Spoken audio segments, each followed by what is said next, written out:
Pernahkah Anda merasa, semakin keras Anda mengejar seseorang, pengakuan, atau kebahagiaan justru, semakin jauh semuanya menjauh dari genggaman. Semakin Anda memaksa, semakin Anda lelah. Semakin Anda berharap, semakin besar rasa kecewa yang muncul. Dalam filsafat Stoik, ada satu prinsip sederhana namun sering kita abaikan. Bukan semua hal berada dalam kendali kita, dan justru ketika kita lupa akan batas kendali itu, penderitaan mulai tumbuh perlahan di dalam pikiran. Banyak dari kita hidup dengan keyakinan bahwa usaha yang lebih keras selalu berarti hasil yang lebih dekat. Padahal, dalam urusan tertentu terutama, hubungan, perhatian, dan penghargaan pengejaran yang berlebihan seringkali berubah menjadi tekanan. Bukan hanya bagi orang lain, tetapi juga bagi diri kita sendiri. Stoikisme mengajarkan ketenangan bukan dengan menambah kontrol, melainkan dengan melepaskan ilusi bahwa kita harus mengendalikan segalanya. Ada kalanya, langkah mundur justru membawa kita lebih dekat pada kedamaian. Ada saat di mana berhenti mengejar adalah bentuk kekuatan, bukan kelemahan. Di channel Arah Mindset, kita percaya bahwa ketenangan lahir dari cara berpikir yang tepat, bukan dari dunia yang selalu menuruti keinginan kita. Karena ketika pikiran diarahkan dengan benar, hati pun belajar untuk tenang. Lalu, mengapa semakin keras Anda mengejar, semakin jauh dia berlari? Dan apa yang sebenarnya sedang terjadi di balik pola ini? Mari kita bahas bersama. Arahkan pikiranmu, temukan ketenanganmu. Kita sering berpikir bahwa semakin keras kita berusaha, semakin besar peluang kita untuk mendapatkan apa yang kita inginkan. Logikanya sederhana. Jika aku cukup sabar, cukup perhatian, cukup berkorban, maka hasilnya pasti sebanding. Namun hidup jarang bekerja sesederhana itu. Ada satu kesalahan mendasar yang tanpa sadar kita pelihara. Ilusi kontrol. Kita percaya bahwa kita bisa mengendalikan sesuatu yang sebenarnya tidak pernah menjadi milik kita. Pikiran orang lain, perasaan orang lain, dan keputusan orang lain. Stoikisme sejak awal sudah mengingatkan tentang ini. Epictetus berkata bahwa penderitaan manusia bukan berasal dari peristiwa itu sendiri, melainkan dari keyakinan bahwa kita harus mengendalikan apa yang jelas-jelas berada di luar kendali kita. Namun ironisnya, justru disitulah sebagian besar energi kita habis. Kita menggap, bukan karena cinta semata, tapi karena keyakinan bahwa jika kita melakukan semuanya dengan benar, maka orang lain harus merespon sesuai harapan kita. Kita mulai menghitung. Sudah berapa banyak perhatian yang kita beri? Sudah sejauh apa kita berkorban? Sudah sesabar apa kita menunggu? Dan ketika hasilnya tidak sesuai, kita merasa dikhianati, padahal tidak pernah ada janji yang dilanggar. Masalahnya bukan pada usaha. Masalahnya adalah niat tersembunyi di balik usaha itu. Bukan memberi dengan tulus, melainkan memberi untuk mengendalikan hasil. Disinilah ilusi itu bekerja paling halus. Kita menyebutnya perhatian, padahal itu tuntutan. Kita menyebutnya kesetiaan, padahal itu ketergantungan. Kita menyebutnya harapan, padahal itu kontrak sepihak yang tidak pernah disepakati. Stoikisme memisahkan hidup ke dalam dua wilayah yang jelas. Hal-hal yang berada dalam kendali kita, dan hal-hal yang tidak. Yang berada dalam kendali kita hanyalah sikap, pikiran, nilai, dan tindakan kita sendiri. Bukan perasaan orang lain. Bukan apakah mereka membalas, bukan apakah mereka memilih bertahan atau pergi. Ketika kita lupa batas ini, kita mulai hidup dalam ketegangan. Setiap pesan yang tak dibalas terasa seperti ancaman. Setiap jarak terasa seperti penolakan. Karena kita menggantungkan ketenangan pada sesuatu yang tidak bisa kita pegang. Semakin kita mencoba mengendalikan, semakin rapuh kita jadinya. Karena ketenangan kita kini bergantung pada faktor eksternal. Dan sesuatu yang berada di luar kendali, cepat atau lambat, akan mengecewakan. Orang yang merasa dikejar, seringkali bukan menjauh karena tidak peduli. Mereka menjauh karena merasakan tekanan yang tidak diucapkan. Tekanan untuk memenuhi ekspektasi. Tekanan untuk membalas dengan kadar yang sama. Tekanan untuk menjadi jawaban atas ketenangan orang lain. Tidak, ada manusia yang ingin memikul beban itu. Stoikisme tidak mengajarkan kita untuk menjadi dingin atau pasif. Ia mengajarkan kejelasan bahwa mencintai tidak berarti mengikat, bahwa memberi tidak berarti menguasai, bahwa usaha tidak memberi kita hak atas hasil. Ketika kita benar-benar memahami ini, cara kita bergerak berubah. Kita tetap berbuat baik, tapi tanpa agenda tersembunyi. Kita tetap peduli, tapi tanpa rasa memiliki yang berlebihan. Kita tetap hadir, tapi tidak menggantungkan harga diri pada penerimaan. Dan di titik inilah paradoksnya muncul. Saat kita berhenti, mencoba mengendalikan, kita justru terasa lebih tenang. Saat kita tidak lagi mengejar untuk memastikan hasil, hubungan menjadi lebih ringan. Karena yang kita tawarkan bukan tekanan, melainkan kehadiran yang utuh. Ilusi kontrol membuat kita percaya bahwa kebahagiaan harus diperjuangkan lewat orang lain. Stoikisme membaliknya. Ketenangan dimulai dari dalam, lalu memancar keluar. Dan mungkin alasan mengapa semakin keras kita mengejar, semakin jauh dia berlari. Bukan karena kita kurang, melainkan karena kita mencoba menggenggam sesuatu yang tidak pernah bisa digenggam. Di arah mindset, kita belajar satu hal penting. Ketenangan tidak datang dari menguasai dunia, tetapi dari memahami batas diri. Karena ketika kita berhenti mengontrol yang bukan milik kita, pikiran menemukan arahnya, dan di sanalah ketenangan mulai tumbuh. Pada awalnya, semua terasa wajar. Perhatian terlihat seperti kepedulian. Pesan-pesan terasa seperti ketertarikan. Keinginan untuk dekat terasa seperti cinta yang sedang tumbuh. Namun tanpa disadari, ada garis tipis yang sering kita lewati, garis antara ketertarikan yang tulus dan tekanan yang membebani. Masalahnya bukan pada rasa suka, masalahnya adalah ketika rasa suka itu mulai menuntut balasan. Saat perhatian tidak lagi diberikan dengan bebas, melainkan dengan harapan. Saat pesan bukan lagi sekadar sapaan, tapi cara untuk memastikan posisi kita. Saat kehadiran bukan lagi pilihan, tapi kewajiban yang dayam-dayam dipaksakan. Di titik inilah ketertarikan mulai berubah bentuk. Ia tidak lagi terasa hangat. Ia menjadi berat. Stoikisme mengajarkan bahwa segala sesuatu yang berlebihan, bahkan niat baik, bisa berubah menjadi sumber penderitaan. Bukan karena niatnya salah, tetapi karena kita kehilangan keseimbangan. Kita sering tidak sadar bahwa tekanan jarang diucapkan.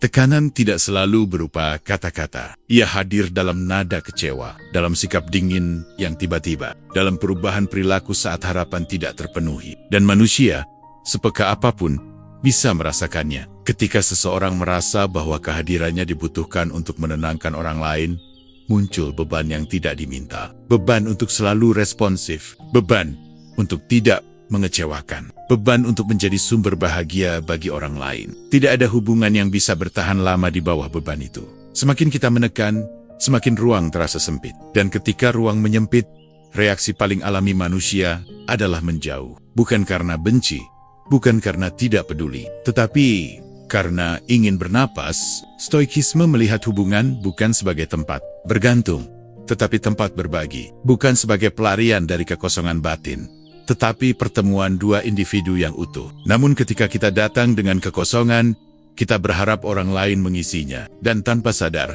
kita menaruh tanggung jawab atas ketenangan kita di pundak mereka. Inilah awal dari tekanan. Tekanan untuk selalu ada. Tekanan untuk selalu sama. Tekanan untuk tidak berubah. Padahal manusia bukan benda mati.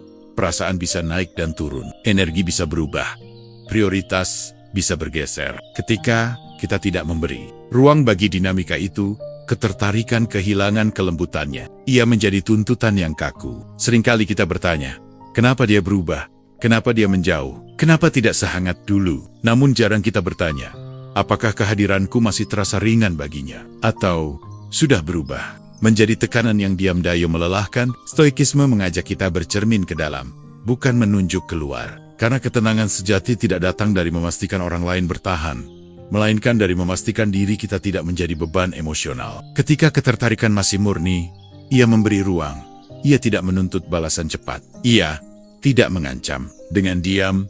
Ia tidak menghukum dengan jarak. Ia hadir, lalu membiarkan. Dan justru di sanalah daya tarik itu hidup lebih lama. Karena tidak ada yang lebih menenangkan daripada berada di dekat seseorang yang tidak menekan kita untuk menjadi apa pun. Seseorang yang tidak menjadikan kita sebagai obat bagi kegelisahannya. Seseorang yang tetap utuh, bahkan ketika kita sedang tidak hadir. Tekanan membuat orang pergi, ketenangan membuat orang bertahan. Bukan karena strategi, bukan karena manipulasi, tetapi karena manusia secara alami tertarik pada ruang yang aman. Di arah mindset, kita belajar bahwa mencintai dengan tenang adalah bentuk kedewasaan, bahwa ketertarikan tidak perlu dibuktikan dengan intensitas berlebihan, dan bahwa kehadiran yang ringan seringkali lebih bermakna daripada perhatian yang memaksa. Karena saat kita berhenti menekan, kita memberi ruang, dan di dalam ruang itulah hubungan bernapas, dan ketenangan punya tempat untuk tumbuh. Arahkan pikiranmu, temukan ketenanganmu, Salah satu sumber penderitaan terbesar manusia bukanlah kehilangan, melainkan kebingungan tentang apa yang sebenarnya bisa kita kendalikan. Kita hidup sia-lualah, semua hal harus bisa diatur. Perasaan orang lain, respons mereka, keputusan mereka untuk bertahan atau pergi. Dan ketika kenyataan tidak mengikuti skenario di kepala kita menyebut hidup ini tidak adil. Dalam stoikisme, ada satu prinsip dasar yang menjadi fondasi ketenangan batin. Dikotomi kendali. Sederhana, namun sering diabaikan. Hidup terbagi menjadi dua wilayah yang jelas. Hal-hal yang berada dalam kendali kita, dan hal-hal yang sepenuhnya berada di luar kendali kita. Epictetus mengatakan, yang berada dalam kendali kita hanyalah penilaian, keinginan, dorongan, dan tindakan kita sendiri. Segala sesuatu di luar itu tubuh orang lain, pikiran mereka, perasaan mereka, hasil dari usaha kita bukan milik kita. Masalahnya, kita sering mencampur adukan keduanya. Kita merasa sudah berbuat cukup baik, maka orang lain seharusnya membalas. Kita merasa sudah bersabar, maka hubungan seharusnya berjalan sesuai harapan. Kita merasa sudah berkorban, maka hasil seharusnya berpihak pada kita. Kata seharusnya, inilah sumber kegelisahan, karena saat kita menggantungkan ketenangan pada sesuatu yang bukan kendali kita sedang menyerahkan kedamaian pada faktor eksternal. Dan apapun yang berada di luar kendali, cepat atau lambat akan mengecewakan. Stoikisme tidak melarang kita untuk berharap. Ia mengajarkan di mana harapan itu diletakkan. Kita boleh berharap untuk bersikap jujur, berharap untuk bertindak jenggen, berharap untuk konsisten dengan nilai yang kita pegang. Itu semua berada dalam wilayah kendali kita. Namun berharap orang lain berubah sesuai keinginan kita, berharap mereka membalas dengan porsi yang sama, berharap mereka tidak pernah menjauh, itu semua berada di luar wilayah kita. Ketika kita tidak memahami batas ini, setiap penolakan terasa personal, setiap jarak terasa seperti kegagalan, setiap keheningan terasa seperti hukuman. Padahal seringkali itu hanyalah kenyataan yang berjalan apa adanya. Stoikisme mengajarkan kita untuk mengalihkan fokus, bukan pada apa yang terjadi, melainkan pada bagaimana kita merespons apa yang terjadi. Karena respons selalu berada dalam kendali kita. Kita tidak bisa mengendalikan apakah seseorang memilih pergi, tetapi kita bisa mengendalikan apakah kita kehilangan martabat saat ditinggalkan. Kita tidak bisa memaksa orang untuk mencintai, tetapi kita bisa memilih untuk tidak mengemis penerimaan. Inilah kebebasan sejati, menurut stoikisme. Bukan kebebasan dari kehilangan, melainkan kebebasan dari ketergantungan emosional terhadap hal-hal yang tak bisa kita kendalikan. Ketika kita memahami dikotomi kendali, kita berhenti mengejar dengan panik. Kita berhenti menekan dengan harapan. Kita berhenti menggenggam dengan ketakutan. Bukan karena kita tidak peduli, melainkan karena kita sadar. Ketenangan tidak boleh disandarkan pada pilihan orang lain. Ironisnya, saat kita berhenti mencampuri wilayah yang bukan milik kita, hubungan justru terasa lebih sehat, lebih ringan. Karena kita hadir bukan untuk mengatur hasil, melainkan untuk menjalani peran kita dengan utuh. Stoikisme tidak menjanjikan bahwa orang akan selalu tinggal. Ia hanya menjanjikan satu hal, bahwa kita bisa tetap tenang, selama kita tidak melampaui batas kendali kita sendiri. Dan mungkin, disitulah letak kekuatan sejati. Bukan pada kemampuan membuat orang bertahan, tetapi pada kemampuan menjaga diri tetap utuh, apapun keputusan mereka. Di arah mindset, kita belajar bahwa hidup tidak perlu dikuasai untuk bisa dijalani dengan damai. Cukup pahami apa yang menjadi tanggung jawab kita dan lepaskan sisanya. Karena saat kita fokus pada apa yang bisa kita kendalikan, pikiran menemukan arah yang benar, dan ketenangan tidak lagi bergantung pada dunia luar. Arahkan pikiranmu, temukan ketenanganmu. Seringkali kita mengira bahwa kita mengejar karena cinta, karena tidak ingin menyonaikan sesuatu yang terasa berharga. Namun, jika kita jujur pada diri sendiri, di balik pengejaran itu, sering tersembunyi sesuatu yang lebih dalam. Ketakutan kehilangan. Kita tidak selalu mengejar karena ingin mendekat, tetapi karena takut ditinggalkan, takut dilupakan, takut digantikan, takut kembali pada kesepian yang pernah kita rasakan. Stoikisme mengajarkan bahwa penderitaan bukan muncul dari kehilangan itu sendiri, melainkan dari keterikatan berlebihan pada hal-hal yang tidak pernah dijanjikan untuk tinggal selamanya. Namun manusia sering berusaha melawan kenyataan itu. Kita mencoba menahan apa yang mulai menjauh. Kita menggenggam lebih erat saat sesuatu terasa goyah, dan kita menyebutnya usaha. Padahal, seringkali itu adalah reaksi dari rasa takut.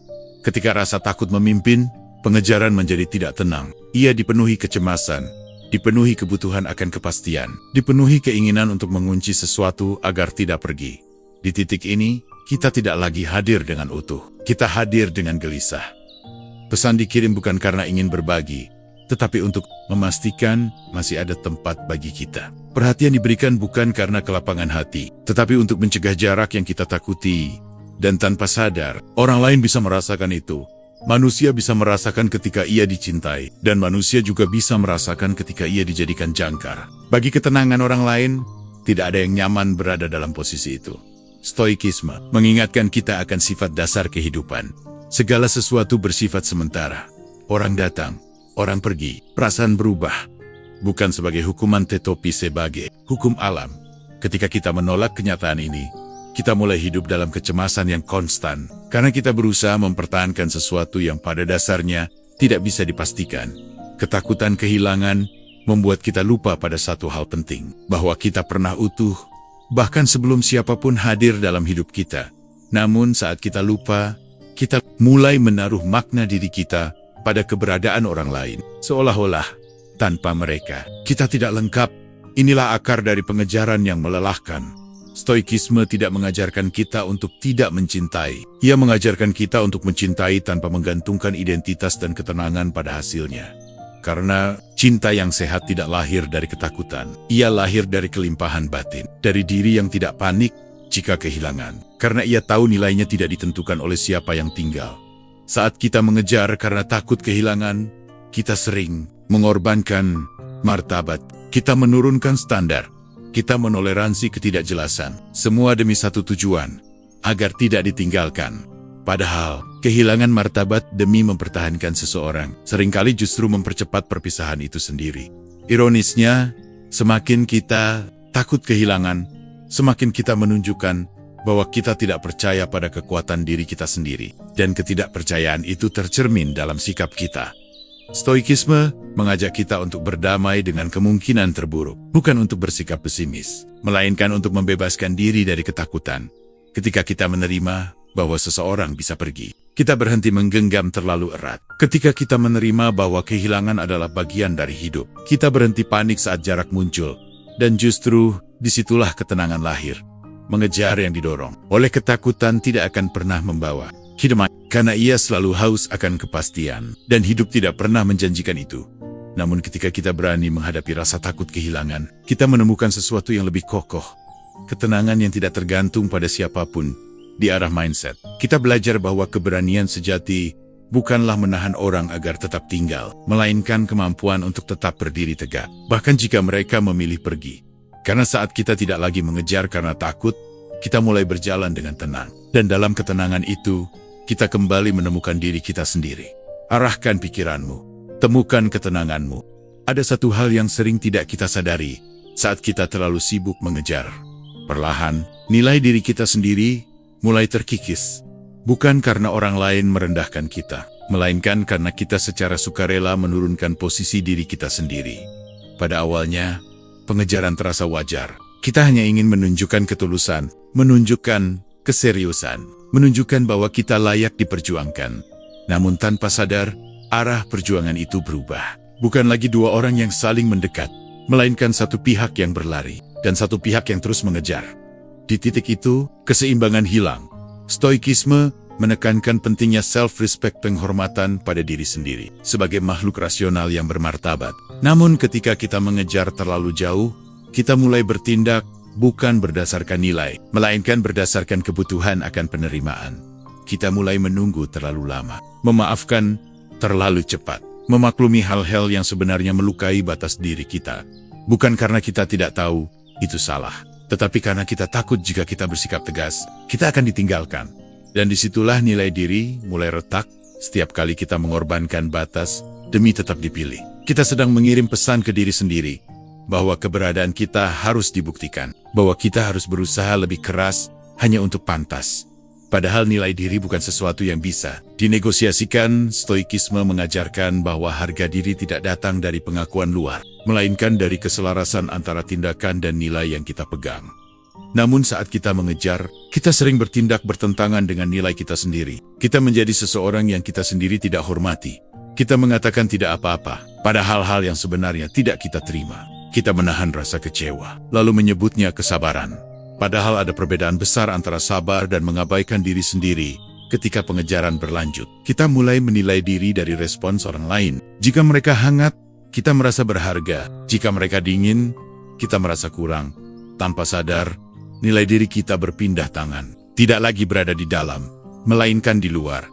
Dan sesuatu yang berada di luar kendali kita tidak pernah menjadi pondasi yang kokoh. Stoikisme mengingatkan, seseorang yang menggantungkan harga dirinya pada orang lain akan hidup dalam kegelisahan tanpa akhir. Karena orang lain bisa berubah, perasaan bisa pudar, dan penerimaan bisa ditarik kapan saja. Saat kita mengejar terlalu keras, kita sering lupa bahwa ketertarikan sejati tidak tumbuh dari kebutuhan, melainkan dari kelengkapan diri. Tidak ada yang tertarik pada seseorang yang terus-menerus membuktikan nilainya, karena nilai sejati tidak perlu dikejar, ia terasa. Dan lebih penting lagi, tidak ada ketenangan yang lahir dari posisi yang selalu meminta. Stoikisme tidak mengajarkan kesombongan, ia mengajarkan keteguhan. Keteguhan untuk berkata, aku bersedia hadir, tapi tidak akan mengorbankan martabat. Aku pede, tapi tidak akan mengejar hingga melupakan diriku sendiri. Aku terbuka, tapi aku juga tahu kapan harus berhenti. Berhenti mengejar bukan berarti menyerah. Seringkali, itu adalah bentuk tertinggi dari penghormatan pada diri sendiri. Karena ketika kita berhenti mengejar, kita berhenti mengemis nilai. Kita kembali berdiri di posisi setara. Dan dari posisi itulah, hubungan yang sehat bisa tumbuh jika memang harus tumbuh. Di arah mindset, kita belajar bahwa ketenangan tidak datang dari dipilih, tetapi dari memilih untuk tetap setia pada nilai diri sendiri.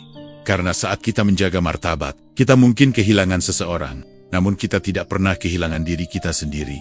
Dan itu adalah kehilangan yang paling berbahaya. Arahkan pikiranmu, temukan ketenanganmu. Ada satu hukum yang jarang kita sadari, namun hampir selalu bekerja dalam hubungan manusia. Apa yang dipaksakan cenderung menjauh. Bukan karena niat kita buruk, bukan karena kita kurang tulus, tetapi karena manusia pada dasarnya memiliki kebutuhan akan kebebasan. Ketika sesuatu diberikan dengan sukarela, ia terasa ringan. Namun saat hal yang sama mulai dipaksakan, bahkan dengan cara yang halus, ia berubah menjadi beban. Kita sering tidak merasa sedang memaksa. Kita hanya merasa sedang berusaha. Namun, bagi pihak lain, usaha itu bisa terasa seperti tekanan yang tidak diberi ruang untuk menolak. Stoikisme memahami ini dengan sangat jernih. Ia melihat manusia sebagai makhluk rasional yang ingin menentukan pilihannya sendiri. Dan ketika pilihan itu diganggu, resistensi adalah reaksi alami. Semakin kita mendorong, semakin kuat dorongan baliknya. Inilah sebabnya, mengapa semakin keras kita mengejar, semakin jauh seseorang berlari. Bukan karena kita tidak cukup baik, melainkan karena kita tidak memberi ruang. Tekanan tidak selalu hadir dalam bentuk perintah. Ia hadir dalam ekspektasi, diam-diam, dalam rasa kecewa yang ditahan, dalam perubahan sikap ketika respons tidak sesuai harapan, dan tekanan. Sekecil apapun selalu rasa manusia bisa merasakan ketika kebebasannya mulai terancam. Dan saat itu terjadi, mekanisme pertahanan muncul secara otomatis. Menjauh, menghindar, menarik diri, bukan untuk menyakiti, tetapi untuk melindungi ruang batin mereka sendiri. Stoikisme tidak melawan hukum ini. Ia justru mengajarkan kita untuk berdamai dengannya. Bahwa kita tidak bisa memaksa perasaan, tidak bisa memaksa kedekatan, tidak bisa memaksa seseorang untuk tetap tinggal. Segala upaya pemaksaan hanya menciptakan dua kemungkinan, kepatuhan tanpa keikhlasan, atau jarak yang semakin lebar. Dan keduanya tidak membawa ketenangan. Ketika kita memaksa, kita sering berpikir bahwa jika kita berhenti, semuanya akan berakhir. Bahwa jika kita memberi ruang, kita akan dilupakan. Padahal seringkali yang terjadi justru sebaliknya. Ruang memberi kesempatan bagi seseorang untuk memilih dengan sadar. Dan pilihan yang datang dari kesadaran selalu lebih tulus daripada yang lahir dari tekanan. Stoikisme mengajarkan bahwa kehadiran yang tenang lebih kuat daripada dorongan yang penuh kecemasan. Ketika kita berhenti memaksa, kita berhenti berusaha mengendalikan hasil. Kita hanya memastikan bahwa sikap kita tetap selaras dengan nilai diri kita. Dan di titik itu, apapun hasilnya, kita tidak kehilangan martabat. Hukum psikologis ini tidak kejam, ia netral, ia hanya bekerja sesuai sifat dasar manusia, Apa yang dipaksakan akan menjauh. Apa yang diberi ruang, punya kesempatan untuk mendekat. Namun stoikisme mengingatkan kita pada satu hal yang lebih penting. Bahwa tujuan utama kita bukanlah membuat orang lain tinggal, melainkan menjaga ketenangan diri sendiri. Jika seseorang memilih pergi ketika diberi ruang, itu bukan kegagalan, itu kejelasan. Dan kejelasan selalu lebih menenangkan daripada hubungan yang bertahan karena tekanan. Di arah mindset, kita belajar untuk tidak melawan hukum alam manusia. Kita belajar untuk hadir tanpa memaksa, peduli tanpa mengikat, dan memberi tanpa menuntut. Karena ketenangan tidak lahir dari memegang erat, melainkan dari keberanian untuk membuka tangan. Dan saat kita membuka tangan, kita mungkin kehilangan sesuatu. Namun kita selalu menemukan satu hal yang lebih penting, diri kita sendiri. Arahkan pikiranmu, temukan ketenanganmu. Ada satu kualitas yang jarang dibicarakan, namun diam-diam paling kuat dalam menarik manusia. Ketenangan bukan wajah, bukan kata-kata manis, bukan upaya keras untuk terlihat menarik, melainkan ketenangan batin yang tidak meminta, tidak menekan, dan tidak gelisah. Dalam dunia yang penuh kegaduhan emosional, ketenangan terasa langka. Dan justru karena kelangkaannya, ia menjadi daya tarik yang alami. Stoikisme memahami ini jauh sebelum psikologi modern membahasnya. Ia mengajarkan bahwa manusia yang berdamai dengan dirinya sendiri memancarkan stabilitas. Dan stabilitas selalu terasa aman bagi orang lain. Ketika kita tenang, kita tidak terburu-buru membuktikan diri. Tidak panik ketika respons melambat. Tidak terguncang ketika jarak muncul. Dan ketenangan seperti ini bisa dirasakan, bahkan tanpa kote-kota. Sebaliknya, kegelisahan juga bisa dirasakan. Ia hadir dalam pesan yang terlalu sering, dalam kebutuhan akan kepastian yang terus-menerus, dalam kecemasan saat perhatian berkurang, dan kegelisahan, betapapun terselubungnya, jarang menarik. Ia melelokkan stoikisme, tidak mengajarkan kita untuk bersikap dingin. Ia mengajarkan kita untuk tidak bergantung, karena ketenangan lahir saat kita tahu bahwa nilai diri kita tidak ditentukan oleh reaksi orang lain. Orang yang tenang tidak mengejar untuk menenangkan dirinya. Ia sudah tenang sebelum siapapun datang. Dan justru karena itulah kehadirannya terasa utuh. Manusia secara naluriah tertarik pada individu yang stabil.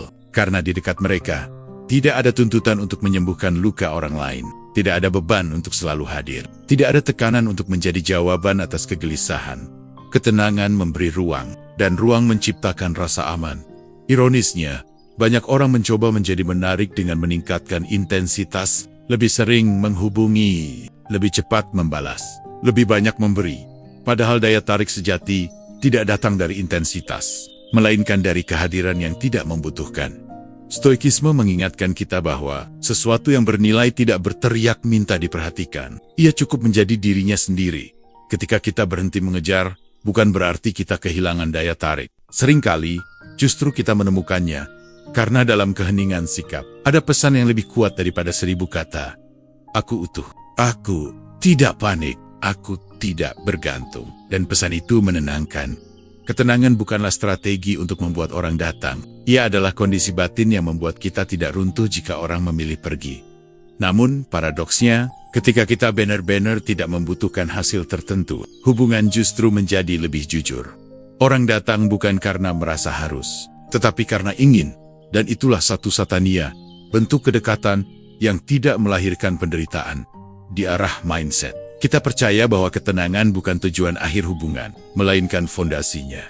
Karena hanya orang yang tenang, yang bisa mencintai tanpa mengikat, hadir tanpa menekan, dan pergi tanpa menghancurkan diri sendiri. Jika ada satu hal yang patut kita bangun dalam diri, bukan kemampuan mengejar, melainkan kemampuan untuk tetap tenang apapun respons dunia terhadap kita. Karena ketenangan adalah bahasa yang tidak perlu diterjemahkan.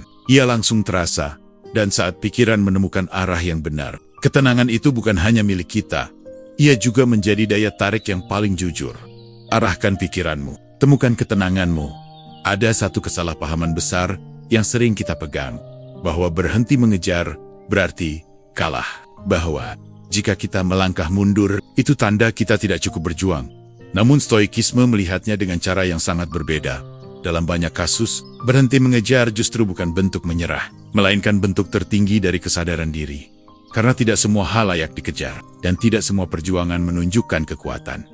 Kita sering diajarkan untuk terus bertahan, terus memperjuangkan, terus mengejar. Bahkan ketika harga yang harus dibayar adalah ketenangan batin kita sendiri. Padahal, tidak ada kemenangan dalam perjuangan yang membuat kita kehilangan diri. Stoikisme mengajarkan bahwa kekuatan sejati bukan terletak pada kemampuan memaksa hasil, melainkan pada kemampuan berhenti tepat waktu. Berhenti ketika usaha kita tidak lagi selaras dengan nilai. Berhenti ketika kehadiran kita tidak lagi dipilih, melainkan hanya ditoleransi. Berhenti ketika martabat mulai tergadaikan demi harapan yang tidak pasti. Ini bukan kelemahan, ini kejelasan. Orang yang lemah berhenti karena putus asa. Orang yang kuat berhenti karena sadar. Sadar bahwa cinta tidak bisa dipaksa. Sadar bahwa penerimaan tidak bisa dibeli dengan pengorbanan berlebihan. Sadar bahwa ketenangan tidak bisa ditunda selamanya demi menunggu orang lain berubah. Berhenti mengejar adalah keputusan untuk kembali mengambil alih kendali atas diri sendiri. Kita berhenti mengirim pesan bukan karena marah, tetapi karena kita menghormati ruang. Kita berhenti memberi bukan karena dendam, tetapi karena kita tidak ingin memberi dengan harapan tersembunyi. Dan di titik itu, kita mulai berdiri di posisi yang setara. Stoikisme tidak mempromosikan sikap dingin. Ia mempromosikan keseimbangan. Bahwa kita boleh peduli tanpa kehilangan pusat diri. Bahwa kita boleh berharap tanpa menggantungkan hidup pada hasilnya. Berhenti mengejar tidak menjamin seseorang akan datang kembali. Dan stoikisme jujur tentang itu. Namun ia menjamin satu hal yang jauh lebih penting. Bahwa kita tidak mengkhianati diri sendiri. Karena ketika kita terus mengejar orang yang tidak memilih kita, kita sedang menolak satu kebenaran sederhana, bahwa kita layak berada di tempat di mana kehadiran kita diinginkan, bukan dikejar. Berhenti adalah cara kita mengatakan pada diri sendiri, aku cukup, aku tidak perlu membuktikan nilainya dengan penderitaan. Aku memilih ketenangan daripada ketidakpastian, dan keputusan itu tidak pernah sia-sia. Mungkin kita kehilangan seseorang, namun kita mendapatkan kembali kendali. Kita mendapatkan kembali waktu. Dan yang paling penting, kita mendapatkan kembali harga diri. Di arah mindset, kita percaya bahwa berhenti mengejar bukan akhir dari cerita, melainkan awal dari hidup yang lebih jujur.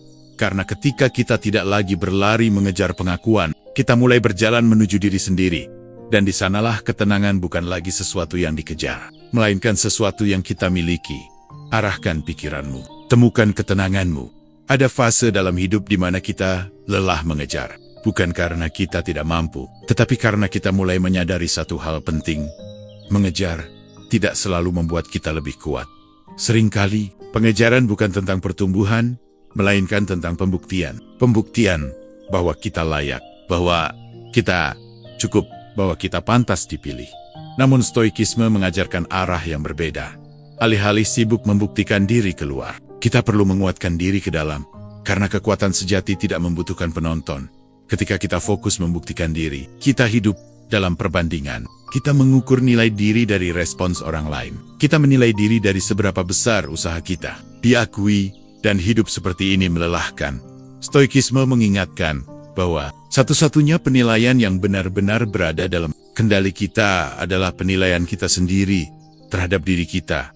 Bukan tepuk tangan, bukan pengakuan, bukan penerimaan. Semua itu datang dan pergi. Menguatkan diri berarti kembali ke hal-hal yang stabil. Nilai, prinsip, karakter, hal-hal yang tidak berubah hanya karena seseorang memilih pergi. Ketika kita berhenti mengejar pengakuan, kita mulai menginvestasikan energi pada diri sendiri. Bukan untuk menjadi menarik, tetapi untuk menjadi utuh. Kita mulai membangun disiplin, bukan untuk mengesankan siapapun, tetapi untuk menghormati potensi diri sendiri. Kita mulai menjaga batas, bukan untuk menciptakan jarak, tetapi untuk menjaga kesehatan batin. Stoikisme mengajarkan bahwa orang yang kuat adalah orang yang tidak goyah oleh pujian maupun penolakan, karena pusat hidupnya berada di dalam, bukan di luar. Fokus ke dalam bukan berarti menutup diri dari dunia. Ia berarti tidak menyerahkan kendali hidup kepada opini dan keputusan orang lain. Saat kita menguatkan diri, kita tidak lagi terburu membuktikan apapun. Kita tidak panik jika tidak dipilih. Kita tidak hancur jika tidak direspons, bukan karena kita tidak peduli, tetapi karena kita sudah memiliki fondasi, dan fondasi ini terasa dalam cara kita berbicara, dalam cara kita hadir, dalam cara kita menerima hasil. Orang yang fokus ke dalam tidak datang dengan kebutuhan, melainkan dengan kelimpahan. dan kelimpahan batin selalu terasa lebih menenangkan daripada usaha keras untuk terlihat layak. Stoikisme tidak menjanjikan bahwa dengan menguatkan diri, semua orang akan datang. Namun ia menjanjikan bahwa apapun yang terjadi, kita tidak kehilangan diri sendiri. Dan itu jauh lebih berharga di arah mindset. Kita percaya bahwa hidup yang tenang bukanlah hidup yang selalu dibenarkan, melainkan hidup yang selaras dengan nilai diri. Karena saat kita berhenti membuktikan diri, kita mulai benar-benar membangun diri. Dan dari sanalah ketenangan tumbuh, bukan sebagai hasil, melainkan sebagai keadaan batin. Arahkan pikiranmu, temukan ketenanganmu. Ada satu paradoks dalam kehidupan yang sering baru kita pahami setelah lelah mengejar. Saat kita melepaskan, justru kita mendekat. Bukan mendekat dalam arti memiliki, bukan mendekat karena memaksa, tetapi mendekat pada ketenangan, kejelasan, dan diri kita sendiri. Sejak awal, banyak dari kita percaya bahwa menggenggam erat adalah bentuk kepedulian, bahwa mempertahankan dengan segala cara adalah bukti keseriusan, bahwa jika kita cukup keras berusaha, jarak bisa dikalahkan. Namun hidup berkali-kali menunjukkan hal sebaliknya. Semakin erat kita menggenggam, semakin terasa sesak. Semakin kita takut kehilangan, semakin besar penderitaan yang kita ciptakan sendiri. Stoikisme memahami paradoks ini dengan jernih. Ia mengajarkan bahwa keterikatan berlebihan pada hasil adalah sumber kegelisahan manusia. Bukan karena hasil itu buruk, melainkan karena kita menaruh kebahagiaan pada sesuatu yang tidak pernah berada dalam kendali kita. Melepaskan bukan berarti berhenti peduli. Melepaskan berarti berhenti mengikat ketenangan kita pada satu kemungkinan saja. Ketika kita melepaskan, kita tidak lagi menunggu dengan cemas. Kita tidak lagi membaca setiap tanda dengan ketakutan. Kita tidak lagi menafsirkan jarak sebagai ancaman. Dan di titik itulah, pikiran mulai tenang. Paradoksnya, ketenangan ini seringkali mengubah segalanya. Bukan karena kita berubah menjadi manipulatif, tetapi karena energi kita berubah. Kita tidak lagi datang dengan kebutuhan. Kita datang dengan kehadiran. Kita tidak lagi berharap untuk diisi. Kita hadir sebagai pribadi yang sudah penuh. Manusia bisa merasakan perbedaan itu. Ada perbedaan besar antara seseorang yang mendekat karena takut kehilangan dan seseorang yang mendekat karena memilih. Stoikisme menekankan bahwa hidup yang baik bukanlah hidup yang bebas dari kehilangan, melainkan hidup yang tidak hancur saat kehilangan terjadi. Saat kita benar-benar menerima kemungkinan bahwa seseorang bisa pergi, kita berhenti berusaha menahan dengan panik. Dan ketika kepanikan hilang, hubungan menjadi lebih jujur. Jika seseorang kembali saat kita melepaskan, itu bukan karena kita memancing. Itu karena mereka memilih tanpa tekanan. Dan jika mereka tidak kembali, kita tetap berdiri utuh. Inilah kemenangan yang sering tidak disadari. Karena tujuan utama, hidup bukanlah membuat semua orang bertahan, melainkan memastikan kita tidak kehilangan diri sendiri dalam proses mempertahankan orang lain. Paradok, kehidupan ini tidak selalu tentang hubungan. Ia berlaku pada banyak hal. Semakin kita mengejar pengakuan, semakin kita merasa kosong. Namun ketika kita fokus menjalani nilai, pengakuan sering datang tanpa diminta. Semakin kita takut gagal, semakin kita kaku. Namun ketika kita menerima kemungkinan gagal, kita justru bergerak lebih bebas. Stoikisme mengajarkan satu sikap mendasar. Amor fati, mencintai apapun yang terjadi. Bukan menyerah pada nasib, tetapi berdamai dengannya. Ketika kita berdamai, kita berhenti melawan arus kehidupan. Dan seringkali, arus itu membawa kita ke tempat yang lebih tenang. Melepaskan adalah tindakan batin. Ia tidak selalu terlihat dari luar, namun dampaknya terasa ke dalam. Ia mengembalikan kendali ke tempat yang semestinya, ke dalam diri kita sendiri. Di arah mindset, kita belajar bahwa kedekatan sejati tidak lahir dari genggaman, melainkan dari kebebasan. Karena hanya dalam kebebasan, pilihan memiliki makna, dan hanya dalam pelepasan, kita benar-benar menemukan arah. Mungkin kita tidak selalu mendapatkan apa yang kita kejar. Namun, saat kita melepaskan, kita hampir selalu mendapatkan sesuatu yang lebih penting. Ketenangan. Dan ketika pikiran tenang, kita tidak lagi merasa tertinggal. Kita tidak lagi merasa kekurangan. Kita hadir sepenuhnya. Apapun yang datang dan apapun yang pergi, arahkan pikiranmu. Temukan ketenanganmu.